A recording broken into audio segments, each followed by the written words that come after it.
সাই বাবার মন্দিরে প্রোগ্রাম থাকার জন্য রবিবার সকাল সকাল আমরা সাই বাবার মন্দিরে যাওয়ার উদ্দেশ্যে বেরিয়ে পড়েছিলাম। সাই বাবার মন্দিরটা কল্যাণীতে অবস্থিত। আমরা এখন কল্যাণীর দিকে রওনা দিচ্ছি। আমরা এখান থেকে বাইক নিয়ে বেরিয়েছিলাম। বাইক নিয়ে কল্যাণীর দিকে আমার বাড়ি থেকে যেতে প্রায় আধ ঘন্টা সময় লাগে।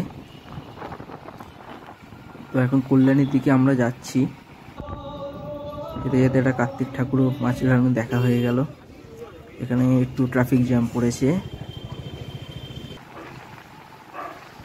এই যে ফ্লাইওভারটা ক্রস করলে আমরা কল্যাণীতে ঢুকে যাব। আমরা এখন কল্যাণী খুবই কাছে রয়েছি।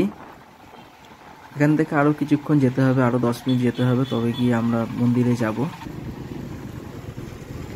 এই আমাদের ক্রস হয়ে গেল, আমরা কল্যাণীতে ঢুকে গেলাম। অন্যান্য দিনের তুলনায় রাস্তাঘাট খুবই ফাঁকা ছিল রবিবারের জন্য। রবিবার একটু ভিড় কম হয়। এমনিতেও কল্যাণীর রাস্তাঘাট খুবই ফাঁকা থাকে, তার মধ্যে আরও ফাঁকা রবিবারের জন্য। এটা আমরা কল্যাণী বুদ্ধ পার্ক দিয়ে ক্রস করছি এখন।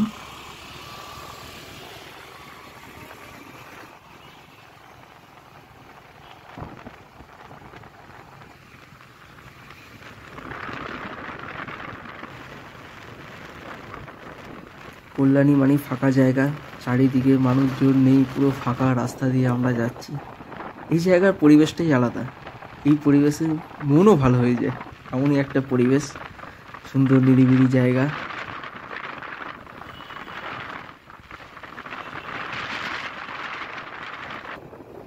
চারপাশটা কি সুন্দর গাছপালায় ভর্তি। আমাদের বাড়ির ওদিকে তো আজকাল আর গাছপালা দেখাই যায় না। এরকম একটা নিরিবিলি পরিবেশে গাছপালা দেখার সাথে মজাই আলাদা।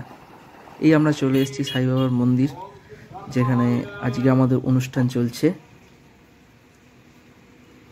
তো চলো যাওয়া যাক ভেতরের দিকে। আস্তে আস্তে আমরা প্রবেশ করি ভেতরে। এই আমাদের মন্দিরের ভেতরটা। এখান দিয়ে সব ঢুকতে হবে ভেতরে মন্দির। মন্দিরটা খুবই সুন্দর। যখন আমরা মন্দিরে গেছিলাম তখন যজ্ঞ চলছিল, মন্দিরে পুজো চলছিল, আর তারই কিছু ছবি। যজ্ঞটা খুবই সুন্দর হচ্ছিল, যেটা আমরা দাঁড়িয়ে দাঁড়িয়ে অনেকক্ষণ ধরেই দেখেছিলাম। আর এদিকে সাই বাবার মূর্তি।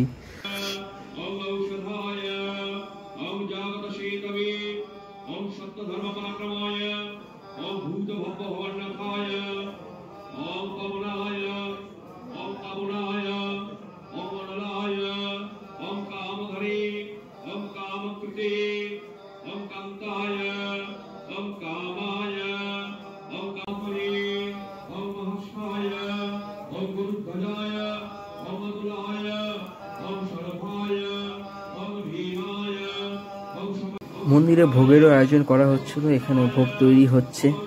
আর সাথে সাথে মন্দিরের সাথে একটুখানি তো ঘুরতেও হবে। উল্টো দিকে একটা খুব সুন্দর ঝিল রয়েছে কল্যাণীতে। সেই ঝিলের মধ্যেও আমরা গেছিলাম, একটুখানি ঘুরেও নিলাম পাশ থেকে। খুবই সুন্দর বড় ঝিল, মানে খুবই মনোরম পরিবেশ আর খুবই ভালো দেখতে ঝিলটা। আরও ডিটেলসে দেখাচ্ছি ঘাটে গিয়ে। দেখো ঘাট থেকে ঝিলটা কত বড় আর কত সুন্দর। এখান থেকে বোটিংও হয়, বোটও চলে, কিন্তু সে সময় বন্ধ ছিল তাই আমরা চলতে পারিনি। সেদিনকে বন্ধ রেখেছিল বোটটা, কিন্তু বোটটা খুবই সুন্দর আর ঝিলটাও খুবই সুন্দর। সবশেষে এবার বাড়ি ফেরার উদ্দেশ্যে বেরিয়ে পড়লাম। এবার বাড়ি ফেরার দিকে। আমাদের প্রোগ্রাম সমাপ্ত। এবার আমরা বাড়ির দিকে রওনা দিচ্ছি। কল্যাণীর খুবই ফেমাস জায়গা এটা সেন্ট্রাল পার্ক। এই সেন্ট্রাল পার্ক হয়ে আমাদের বাড়ি ফিরতে হবে। তো এখান থেকে আমরা বাড়ি ফিরছি। কল্যাণী থেকে এখান থেকে বেরিয়ে যাচ্ছি। তোমরাও একবার এই মন্দিরটা থেকে ঘুরে আসতে পারো। মন্দিরটা সত্যিই খুব সুন্দর। এটা কল্যাণী স্টেশন থেকে নেমে তোমরা টোটো বা অটো ধরে চলে যেতে পারো। খুবই ভালো একটা জায়গা। আর তোমরা যারা সাই বাবার ভক্ত তারা অবশ্যই কমেন্ট করবে। আজকের মতন বাই।